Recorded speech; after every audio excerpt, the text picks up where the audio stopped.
इंदौर के विजयनगर थाने के सामने राष्ट्रीय विराट स्वदेशी हॉट मेले के आयोजक प्रणय पोरवाल पर 33 लाख की धोखाधड़ी का विजयनगर पुलिस ने मामला दर्ज किया है। दरअसल पूरा मामला दिसंबर माह का है, जहां विजयनगर थाने के सामने राष्ट्रीय विराट स्वदेशी हॉट मेले का आयोजन किया गया था।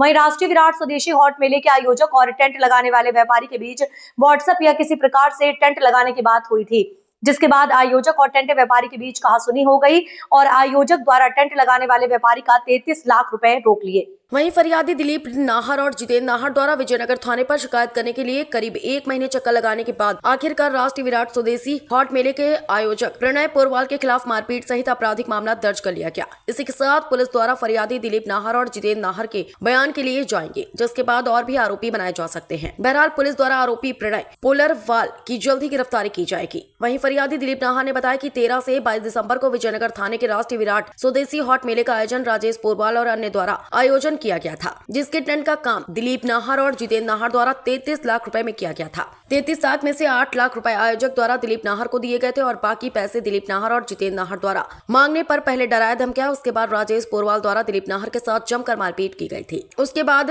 फरियादी दिलीप नाहर ने 1 महीने विजयनगर थाने के चक्कर काटने के बाद पुलिस कमिश्नर और एसीपी पराग सैनी ने फरियादी दिलीप नाहर की फरियादी सुनी और आयोजक प्रणय पोरवाल पर मारपीट सहित आपराधिक मामले में FIR दर्ज कर ली है। बहरहाल देर से ही सही मगर पीड़ित को आखिरकार इंसाफ मिल ही गया। ये 13 से 22 तक विजयनगर चौराहे पर स्वदेशी हाट बाजार मेले का आयोजन किया गया था। जो इसका आयोजक का नाम राजेश पोरवाल, प्रणय पोरवाल, जिसका टेंट का काम मेरे भाई DB इवेंट कंपनी द्वारा किया गया था, जिसका कोटेशन हमने इनको बाकायदा इनवॉइस सहित पोस्ट द्वारा भेजा गया था 33,02,242 का, जिसमें से हमें 8 लाख रुपए इन लोगों ने प्रदान किए। बाकी पैसा हमें नहीं दिया गया। धोखाधड़ी की गई और जान से मारने की धमकी दी गई, अन्य नेताओं की घोष दी गई। ये राजेश पोरवाल, प्रणय पोरवाल द्वारा बताइए किस तरह की ठगी हुई है आपके साथ, कौन लोग थे करने वाले, कहाँ पर आपने सामान लगाया? विजयनगर चौराहे पे 13 से 22 तक एक स्वदेशी हाट बाजार मेला का आयोजन किया गया था। राजेश पोरवाल, प्रणय पोरवाल द्वारा राष्ट्रीय स्वदेशी हाट बाजार करके, ठीक है, जिसका टेंट का काम हमने किया था, जिसका इनवॉइस भी उनको भेजा गया था 33,02,242, जिसमें से 8 लाख रुपए दिए। बाकी के पेमेंट के लिए हमें डराया गया, धमकाया गया, हमारे साथ मारपीट की गई और 21 तारीख को ज़्यादा ही मारपीट की, जिसमें मैंने 100 नंबर पे फ़ोन किया, विजयनगर थाने गया, आपस में समझाया गया, फिर वापस हम लोगों को भेज दिया, भाई वहाँ पे FIR नहीं हुई थी।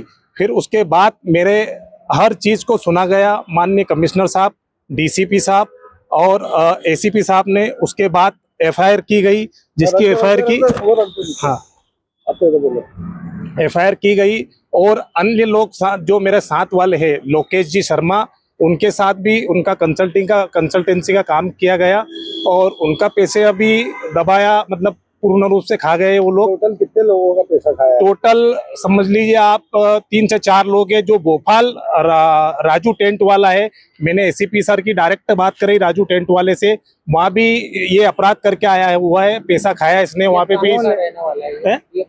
ये सर छत्रीबाग 202 क्या नाम? 14। ये राजेश पोरवाल, प्रणय पोरवाल। ओके, आपका नाम बता दीजिए। मेरा नाम दिलीप नाहर, मैं जितेंद्र नाहर का छोटा भाई हूँ। DB इवेंट का संचालक मेरे भाई है जितेंद्र नाहर। सामने आया 33 लाख रुपए की, क्या है पूरा मामला सर, किस तरह के धोखाधड़ी? ये थाना विजयनगर अंतर्गत थाने परिसर के सामने ही ग्राउंड में एक राष्ट्रीय विराट स्वदेशी हाट बाजार लगा हुआ था दिसंबर माह में। इसमें जो हाट बाजार लगाने वाले हैं और जो टेंट का काम करते हैं, उनके बीच में किसी प्रकार का व्हाट्सएप पे या फिर किसी माध्यम से एक कॉन्ट्रैक्ट हुआ था कि हम इतने रुपए से आपका पूरा काम करेंगे, पर उनके बीच जो भी कुछ हुआ उसमें उनका मनमुटाव हुआ और बाद में इन्हें पैसे देने से मना किया और बाकी चीज़ें सामने आई। तो उसी आवेदन पत्र जो कि दिलीप नाहर और जितेंद्र नाहर के द्वारा प्रस्तुत किया गया था थाने में, उसी के आधार पर फिर थाना विजयनगर में अपराध प्रणय पोरवाल के खिलाफ पंजीबद्ध कर लिया गया है। कितने लोगों के खिलाफ हो, कितने लाख रुपए का मामला था? ये वर्तमान में तो अभी एक ही जन के खिलाफ हुआ है, प्रणय पोरवाल के खिलाफ।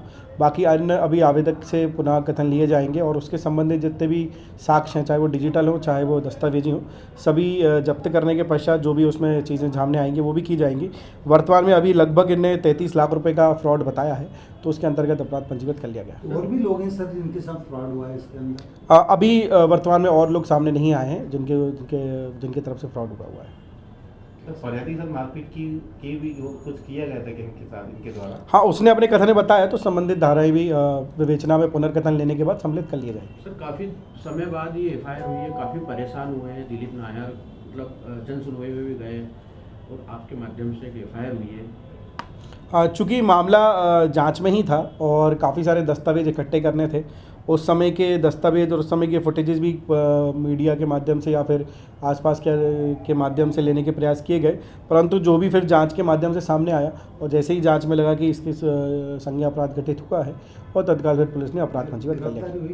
नहीं, अभी इसमें गिरफ्तारी नहीं हुई, गिरफ्तारी शेष है। इलेक्ट्रॉनिक और पेपर दोनों दोनों तो पेपर में भी आप एडिटिंग करते हैं, तो वो तो 9-10 बजे तक करके भेज देंगे? नहीं, मेरा एडिटर है वहाँ पे, स्क्रिप्ट राइटर। ये खबर बना के भेज देते हैं, वो फिर हाँ, अपने दिखेंगे। क्या कोई बीट स्पेसिफिक है कि पॉलिटिकल सब कुछ करना है? सभी नेशनल चैनल अच्छा, राजनीति भी देखना है। अब जैसे इनकी बीट है तो क्राइम ही रहेगी बस। हाँ, कुछ लोगों के पास जो हाँ, मेरी नगर निगम बीट नहीं है, अच्छा, नहीं, कलेक्ट्रेट बीजेपी कार्यालय का हाँ, और क्राइम बीट है बस। मेरी पॉलिटेक्निक और ये वाली क्राइम की भी क्राइम मतलब दे ही रखा है मुझे, क्राइम के हम इलेक्ट्रॉनिक और पेपर दोनों हाँ। तो पेपर में भी आप एडिटिंग करते हैं, तो वो तो 9-10 बजे तक करके भेज देंगे? नहीं, मेरा एडिटर है वहाँ पे, स्क्रिप्ट राइटर। ये खबर बना के भेज देते हैं, वो फिर अपने हाँ, दिखेंगे। क्या कोई बीट स्पेसिफिक है कि पॉलिटिकल सब कुछ करना है? सभी नेशनल चैनल अच्छा, राजनीति भी देखना है। अब जैसे इनकी बीट है तो क्राइम ही रहेगी बस। हाँ, कुछ लोगों के पास जो हाँ, मेरी नगर निगम बीट नहीं है, अच्छा, नहीं, कलेक्ट्रेट बीजेपी कार्यालय का हाँ, और क्राइम बीट है बस। मेरी पॉलिटेक्निक और ये वाली क्राइम की भी क्राइम मतलब दे ही रखा है मुझे, क्राइम के हम